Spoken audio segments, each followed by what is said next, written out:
नमस्कार, मैं डॉक्टर संजोग मेकेवार। अ, मैं एक पेन फिजिशियन हूँ और फिलहाल मैं पुणे सिटी में as a consultant pain physician कार्यग्रस्त हूँ। अभी हम अपनी सर्विसेज फिलहाल 2-3 हॉस्पिटल्स के थ्रू प्रोवाइड कर रहे हैं, बट जल्द ही हम एक डेडिकेटेड पेन मैनेजमेंट सेंटर लेके आ रहे हैं, जो कि वाकड़ में रहेगा। तो ये फेसबुक लाइव सेशन का तीसरा एपिसोड है। तो ये फेसबुक लाइव सेशन का, जैसे हमने पहले बताया है कि कुछ एम्स हैं, कुछ उद्देश्य हैं। तो पहला उद्देश्य ये है कि हम दर्द के जो अलग-अलग कारण होते हैं और ये जो कारण उस कारण से निजात पाने के लिए जो फिजिशियन रहते हैं, जिनको पेन फिजिशियन कहा जाता है, उनके बारे में आम जनता में जागरूकता पैदा करें।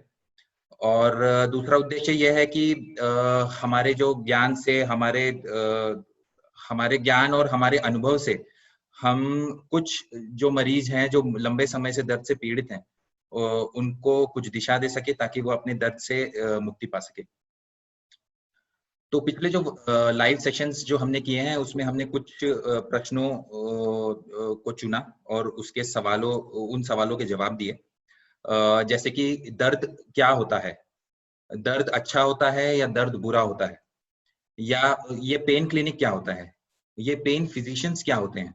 और पिछले फेसबुक लाइव सेशन में हमने पेन फिजिशियन के इम्पोर्टेंस को जाना और उनके स्पेशलाइजेशन को जाना। अगर आप वो एपिसोड को दोबारा देखना चाहते हैं तो ये जो लिंक है उसमें जाके आप उन्हें देख सकते हैं। तो आज का जो टॉपिक है वो है the other side of pain management. तो आमतौर में देखा जाता है कि जो दर्द के जो अलग-अलग जो दर्द के कारण होते हैं, उनके जो इलाज होते हैं, हम जनरली 2-3 टाइप के इलाज पेशेंट्स के लिए दिए जाते हैं। तो उसमें सबसे पहले जो होता है वो है मेडिकेशंस, दवाइयाँ। तो आमतौर पे आप कभी भी दर्द के लिए डॉक्टर के पास जाएँगे तो आपको कुछ दवाइयाँ दी जाती है, जिसमें मेनली पैरासिटामोल्स या non steroidal anti inflammatory drugs रहते हैं। और साथ ही साथ उसमें मसल रिलैक्सेंट्स भी रहते हैं। दूसरी जो पेन मैनेजमेंट की पद्धति या दूसरा जो ऑप्शन जो पेशेंट्स को दिया जाता है वो है फिजियोथेरेपी का रहता है, यानी कि एक्सरसाइजेस। तो जो भी पेशेंट रहते हैं, knee pain, back pain, neck pain, उनको दवाइयों के साथ साथ कुछ एक्सरसाइजेस सिखाई जाती है जो उन्हें मेडिकेशंस के साथ करनी होती है कुछ स्पेसिफिक पीरियड के लिए। एंड अगर ये दोनों ही कंडीशंस या दोनों ही ऑप्शंस के साथ अगर मरीज का इलाज या दर्द पूरा जाता नहीं है तो उन्हें जनरली एक सर्जिकल ऑप्शन दिया जाता है। नाउ बहुत सारे सवाल हैं जो मरीज के दिमाग में आते हैं और हमें भी बहुत बार ये सवाल पूछे जाते हैं, जैसे कि ये दवाइयां तो हम चालू कर रहे हैं, पर ये अभी कितने दिन के लिए खानी है? या ये दवाइयों से कुछ साइड इफेक्ट्स तो नहीं है? हमारे कुछ ऑर्गन्स डैमेज तो नहीं होंगे? अभी ये एक्सरसाइजेस तो आप बता रहे हैं, लेकिन अभी हम इतने दर्द में हैं कि ये एक्सरसाइजेस नहीं कर पाएंगे, तो अभी इसके लिए क्या करें? या अगर किसी मरीज को सर्जरी का ऑप्शन दिया गया है और उस मरीज को सर्जरी करनी ही नहीं है, तो उसके आगे ऑप्शंस क्या है? और बहुत सारे मरीज ऐसे रहते हैं जिनका दर्द का कारण पता नहीं चलता और उसको जनरली हम एक साइकोलॉजिकल पेन की तरह डिफाइन करते हैं। तो मरीजों के दिमाग में ये भी क्वेश्चन आता है कि ये हमारा जो दर्द है ये साइकोलॉजिकल है या इसका कारण सच में कोई कारण है? तो इन्हीं सभी सवालों का जवाब जो है एक पेन फिजिशियन दे सकता है, क्योंकि उसके पास ऐसी नई तकनीकें हैं, ऐसे नए डायग्नोस्टिक टूल्स हैं जिससे वो इन बीमारियों का जो दर्द का जो उपज है उसको उसके उसके बारे में जान सकता है और उसके हिसाब से उसकी ट्रीटमेंट कर सकता है। तो हमारे पास ऑप्शंस क्या हैं? तो आज मैं आपके साथ कुछ ऑप्शंस डिस्कस करूंगा जो एक पेन फिजिशियन जनरली अपने पेशेंट्स को देते हैं। तो इसमें सबसे पहले जो आता है वो है एपिड्यूरल इंजेक्शंस। तो, तो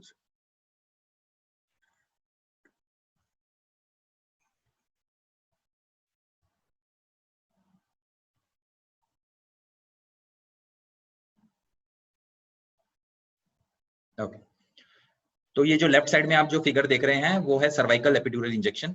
तो ये इंजेक्शंस हम उन पेशेंट्स को देते हैं जो लंबे समय से गर्दन के दर्द से पीड़ित रहते हैं।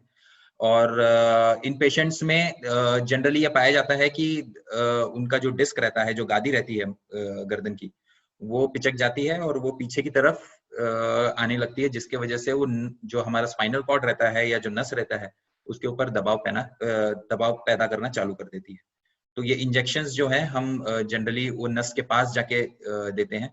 ये इंजेक्शंस ऑपरेशन थिएटर में दिए जाते हैं, जो कि और एक फ्लोरोस्कोपी या एक्सरे मशीन होती है जिसके गाइडेंस में ये इंजेक्शंस दिए जाते हैं। इसी टाइप का जो एपिड्यूरल इंजेक्शन है जो आप राइट साइड में देख सकते हैं वो है transforaminal epidural injection in the lumbar spine. Lumbar spine मतलब जो अपनी लोअर बैक रहती है, उस जगह अगर उस मरीज को दर्द हो रहा है और उसका कारण अगेन डिस्क का ही प्रॉब्लम है, तो वैसे ही एक सुई के जरिए जाके हम वो नस के पास जाके वो दवाई दिया जाता है, जिसके वजह से उनका जो डिस्क के वजह से जो सूजन आई हुई है वो कम हो जाती है और जो कंप्रेशन या जो दबाव जो नस के ऊपर है वो कम हो जाता है। दूसरे टाइप के जो इंजेक्शंस जो पेन फिजिशियंस करते हैं उन्हें बोलते हैं गैंग्लियन ब्लॉक्स।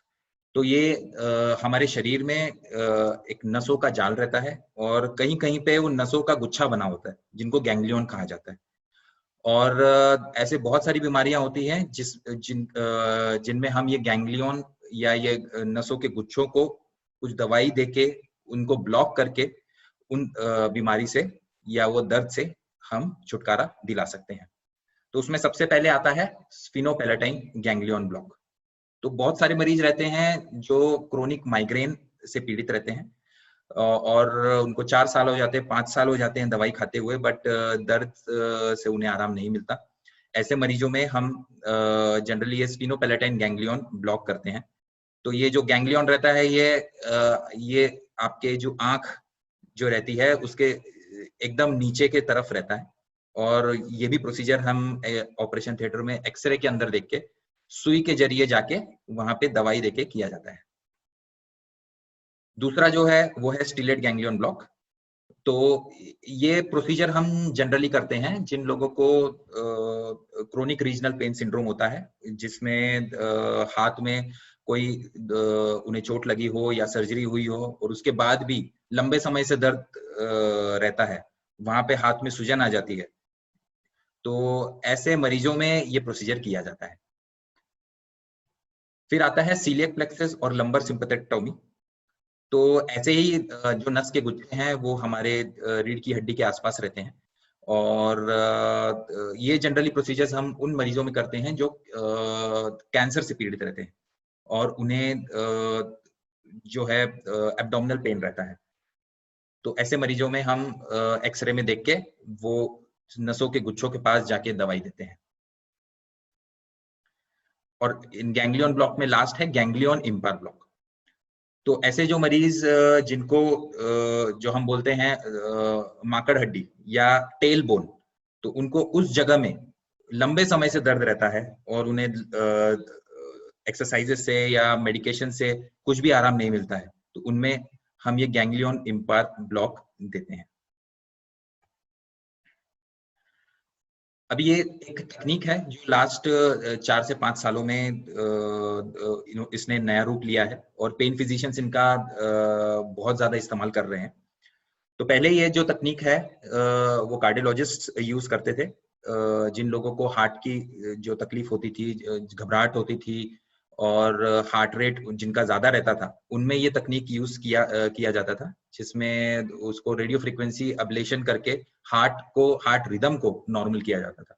यही तकनीक को अभी पेन फिजिशियंस अलग अलग नसों को अब्लेशन करके या जला के उस दर्द से मुक्ति दिलाते हैं। तो उसमें पहला आता है facet joint medial branch oblation, जो किया जाता है लोअर बैक पेन के पेशेंट्स में, जिनको जो कमर में जॉइंट्स रहते हैं, अगर मरीज को वहां से दर्द पैदा हो रहा है तो ऐसे मरीजों में ये मीडियल ब्रांच अब्लेशन किया जाता है।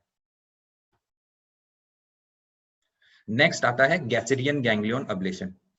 तो ऐसे कई मरीज रहते हैं जिनको ट्राइजेमिनल न्यूरैल्जिया की बीमारी होती है।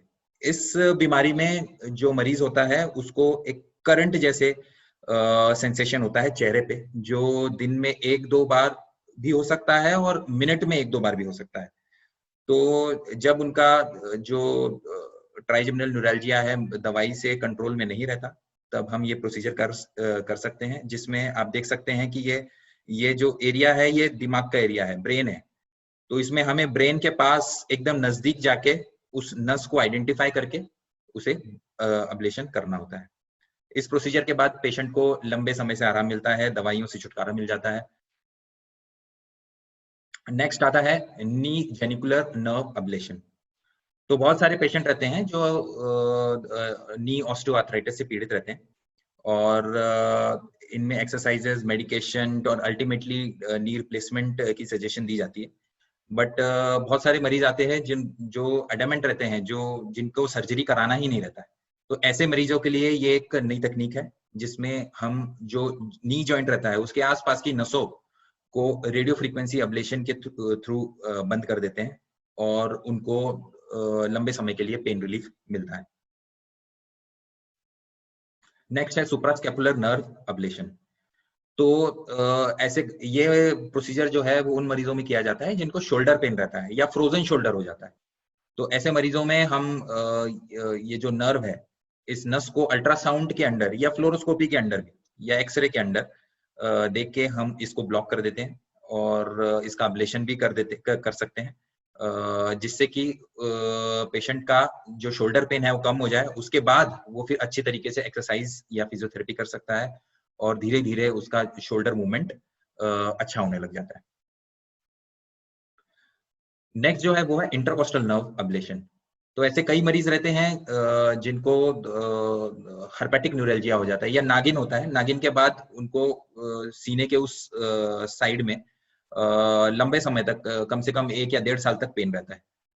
और बहुत सारे ऐसे भी मरीज होते हैं जिनका कोई सर्जरी हुआ है और उस सर्जरी के बाद उनको वहां पे थोरैसिक न्यूरैल्जिया हो जाता है। तो ऐसे मरीजों में हम ये इंटरकोस्टल नर्व अब्लेशन करते हैं और पेशेंट को आराम मिल जाता है।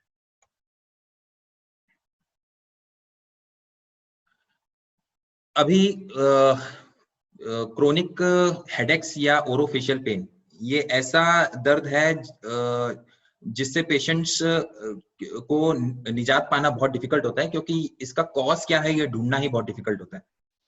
तो ऐसे जो मरीज हैं इनके लिए कुछ प्रोसीजर्स हैं जो पेन फिजिशियन यूज करते हैं, जैसे कि ग्रेटर ऑक्सीपिटल नर्व ब्लॉक, जो अल्ट्रासोनोग्राफी के अंदर देख के एक नस रहती है जिसको आइडेंटिफाई करके उसको ब्लॉक या पल्स रेडियो फ्रीक्वेंसी अब्लेशन किया जाता है। ये प्रोसीजर क्रोनिक माइग्रेन के पेशेंट्स में भी यूज किया जाता है। नेक्स्ट है बोटॉक्स इंजेक्शन। तो बोटॉक्स इंजेक्शन आप जैसे कि जानते हैं कॉस्मेटिकली यूज किया जाता है by plastic surgeons, by beauticians, but pain physicians भी ये बोटॉक्स इंजेक्शंस का यूज करते हैं, मेनली इन द पेशेंट्स जिनको क्रोनिक हेडेक्स रहते हैं। और वैसे ही एक टेम्पोरोमैंडिबुलर जॉइंट इंजेक्शंस रहते हैं जो बहुत ही कॉमन कॉज है ओरोफेशियल पेन का। नेक्स्ट आता है रीजनरेटिव मेडिसिन। तो ये ऐसी तकनीक है जिसमें हम बाहर से कुछ न यूज करते हुए पेशेंट का ही ब्लड यूज करते हैं और उसमें से ही दवाई बनाई जाती है जिसको बोला जाता है प्लेटलेट रिच प्लाज्मा, और उसे अलग अलग जगहों पे दिया जाता है जिससे कि बॉडी का हीलिंग प्रोसेस अच्छा हो जाता है और जो बीमारी या जो दर्द उनको 20 दिन या 1 महीना रह सकता है, वो उनका 10 या 15 दिन में ही ठीक हो जाता है। तो ये तकनीक हम कहाँ पे यूज कर सकते हैं? तो ये पहले हम यूज कर सकते हैं ये डिजेनरेटिव जॉइंट्स लाइक नी। तो जैसे कि मैंने बताया है नी ऑस्टियोआर्थराइटिस के पेशेंट्स हैं या शोल्डर आर्थराइटिस के पेशेंट्स हैं, तो ऐसे लोगों में हम ये जॉइंट में ये प्लेटलेट रिच प्लाज्मा इंजेक्ट कर सकते हैं, जिससे कि वहां पे हीलिंग प्रोसेस होता है और कार्टिलेज जो डिजेनरेट हो गया है या जो खराब हो गया है वो दोबारा बनना चालू हो जाता है। नेक्स्ट हम ये चीज को यूज कर सकते हैं टेंडन या लिगामेंट इंजरीज में। तो ऐसे बहुत सारे स्पोर्ट्स इंजरीज होती है, स्पोर्ट्स पर्सन्स रहते हैं जिनको लिगामेंट या टेंडन टियर्स हो जाते हैं। और ऐसे पेशेंट्स में हम ये प्लेटेड रिच प्लाज्मा उन टेंडन्स या लिगामेंट्स में इंजेक्ट कर सकते हैं जिससे कि वो जल्दी रिकवर हो सके। Inflammatory conditions like bursitis and tendinitis, तो जैसे कि ये इंजरीज होती है वैसे ही हमारे जॉइंट्स के आसपास बरसा या पानी के छोटे छोटे पुट्टी रहते हैं और उसमें कभी कभी सूजन आ जाती है। तो ये बहुत कॉमनली हमें जो जिम प्रोफेशनल्स रहते हैं, जो वेट्स उठाते हैं, उन लोगों में देखा जाता है। तो उनमें भी हम ये बरसा में जाके प्लेटलेट रिच प्लाज्मा इंजेक्ट करते हैं और उनको पेन रिलीफ होता है। और उसी तरह मायोफेशियल सिंड्रोम या मांसपेशी से होने वाला दर्द जो होता है, तो उसमें मांसपेशी में जाके हम ये दवाई देते हैं। अभी हम बात करेंगे कुछ एडवांस प्रोसीजर्स की जो एक पेन फिजिशियन यूज करता है, जिसमें पहला आता है परक्यूटेनियस एंडोस्कोपिक डिस्केक्टोमी। तो बेसिकली पहले आप जिस भी मरीज को डिस्क का प्रॉब्लम हो और वो इतना ज्यादा हो कि वो अभी दवाई से या फिजियोथेरेपी से ठीक नहीं हो पा रहा है, तो उसको जनरली एक स्पाइन सर्जरी का ऑप्शन दिया जाता है। बट एक पेन फिजिशियन एक मिनिमली इन्वेजिव प्रोसीजर करता है जिसको कहा जाता है एंडोस्कोपिक डिस्केक्टोमी, जिसमें वो एक दूरबीन के जरिए वो डिस्क के लोकेशन जहां से वो पीछे की तरफ पिचकती है, वहां पे जाके दूरबीन के जरिए देख के उस डिस्क को निकाल देता है। और जनरली आपको मालूम ही होगा, जैसे स्पाइन सर्जरी में पेशेंट्स को 1 महीना तक बेड रेस्ट रहता है। इसमें इस प्रोसीजर में पेशेंट पहले दिन से ही चल पाता है, उसे बेड रेस्ट कहा जाता है, बट पहले दिन से ही वो चल सकता है और अपनी नॉर्मल दिनचर्या कर सकता है। दूसरा जो प्रोसीजर आता है उसे वर्टिब्रोप्लास्टी कहते हैं। तो जिन मरीजों में वर्टिब्रल फ्रैक्चर्स या अपने जो रीढ़ की हड्डी है उसमें फ्रैक्चर्स हो जाते हैं, ऐसे मरीजों में हम वो फ्रैक्चर में एक सुई के जरिए जाके वहां पे सीमेंट भरते हैं जिससे कि वो जो सेगमेंट है वो स्टेबल हो जाए। तीसरा जो एडवांस प्रोसीजर है उसे बोलते हैं इंट्राथिकल पंप इंसर्शन। तो ये जो तकनीक है वो हम उन मरीजों में यूज करते हैं जो जनरली कैंसर पेन से पीड़ित है या फिर क्रोनिक लोअर बैक पेन से पीड़ित है और दवाइयां बहुत सालों से दवाइयां खा रहे हैं और अभी वो इतना डोज उनका बढ़ गया है कि उन्हें अभी साइड इफेक्ट्स होने लगे। तो इस तकनीक में हम एक कैथेटर को उनके स्पाइनल कॉर्ड के पास ले जाके इम्प्लांट करते हैं और जो दवाई जो है वो डायरेक्टली स्पाइनल कॉर्ड के यहाँ पे दी जाती है। तो ये करने से जो दवाई का जो डोज है वो बहुत ही कम हो जाता है और पेशेंट को दवाई के डोज के साइड इफेक्ट से राहत मिलती है। ये प्रोसीजर जनरली हम कैंसर पेन पेशेंट्स या क्रोनिक लोअर बैक पेन के पेशेंट्स में करते हैं। अगला जो एडवांस प्रोसीजर है वो है स्पाइनल कॉर्ड स्टिमुलेटर। तो स्पाइनल कॉर्ड स्टिमुलेटर जो है, जैसे कि हमने यहाँ इंट्राथिकल पंप्स में कैथेटर इंसर्ट करते हैं, वैसे ही हम स्पाइनल कॉर्ड स्टिमुलेटर में इलेक्ट्रिकल लीड्स इंसर्ट करते हैं जो एकदम स्पाइनल कॉर्ड के नजदीक होते हैं। और ये जो है, ये जो उसका जो पल्स जनरेटर है वो भी बॉडी में इम्प्लांट किया जाता है और इलेक्ट्रिकल इंपल्सेस के थ्रू पेन को कंट्रोल किया जाता है। नेक्स्ट एडवांस प्रोसीजर जो है वो है क्रायो अब्लेशन। तो जैसे कि हमने थोड़ी देर पहले देखा था, रेडियो फ्रीक्वेंसी अब्लेशन में हम नस को जला देते हैं, वैसे ही क्रायो अब्लेशन के थ्रू हम नस को इतना ठंडा कर देते हैं कि वो उसमें से कंडक्शन बंद हो जाता है और पेशेंट को पेन से रिलीफ मिलता है। सो अगर आप देखेंगे कि कौन कौन से जो बीमारियां हैं या कौन कौन सी कंडीशंस हैं जहां पेन मैनेजमेंट कर सकते हैं या पेन फिजिशियन आपकी हेल्प कर सकते हैं, तो उसमें आता है बैक पेन, जो कि डिस्क का प्रॉब्लम हो सकता है, मायोफेशियल या मांसपेशी का तकलीफ हो सकता है, या रीढ़ की हड्डी के जॉइंट्स का तकलीफ हो सकता है। नेक्स्ट है नेक पेन, जो अगेन 3 चीजों की वजह से हो सकता है। नेक्स्ट है हेडेक्स, फिर ट्राइजेमिनल न्यूरैल्जिया, शोल्डर पेन या frozen shoulder, post herpetic neuralgia and intercostal neuralgias, hip pain जो कि अगेन आर्थराइटिस की वजह से हो सकता है, या एक कंडीशन हो सकती है वेस्कुलर नेक्रोसिस जिसके वजह से भी हो सकता है। फिर नी पेन, जो आर्थराइटिस हो सकता है या लिगामेंट इंजरीज, स्पोर्ट्स इंजरीज हो सकती है। Then nerve entrapment syndromes and peripheral neuropathies, जैसे कि डायबिटिक न्यूरोपैथी, जो जिनका शुगर कंट्रोल में नहीं रहता है, उनमें जो नस खराब हो जाती है उसके वजह से दर्द होता है, उसको डायबिटिक न्यूरोपैथी कहते हैं। पेन फिजिशियन उसमें भी अपना काम कर सकता है। Then plantar fasciitis, post operative chronic pain syndromes and cancer pain. तो ये सब कंडीशंस हैं जिसमें पेन फिजिशियन आपकी मदद कर सकता है। जीविशा एक ऐसा सेंटर है जिसमें एक पेन फिजिशियन अपने ज्ञान और अनुभव से ये सब जो कंडीशंस हैं उनको ट्रीट करता है, और ट्रीटमेंट के लिए वो अलग अलग मोडालिटीज यूज करता है, जैसे कि medications, physical therapy, alternative therapies and minimally intervention techniques. अभी हम ये सर्विसेज अलग अलग अस्पतालों के थ्रू मुहैया करा रहे हैं, बट हम डेडिकेटेड पेन सेंटर लेके आ रहे हैं वाकड़ में जल्दी। अगर आपको कुछ भी कुछ आपके प्रॉब्लम्स शेयर करने होंगे, या आपको आपको आपके दर्द से मुक्ति चाहिए और आपको कुछ भी डाउट होगा, तो आप हमें ये नंबर पे मैसेज कर सकते हैं। ये व्हाट्सएप नंबर भी है, तो आप व्हाट्सएप मैसेज भी कर सकते हैं। आप हमें फॉलो भी कर सकते हैं on our Facebook page which is @jivisha.paincenter। आप हमें यूट्यूब पे भी फॉलो कर सकते हैं। ये सब जो फेसबुक लाइव सेशंस है वो हमारे यूट्यूब चैनल पे भी अवेलेबल है, तो आप वहां भी इन्हें देख सकते हैं।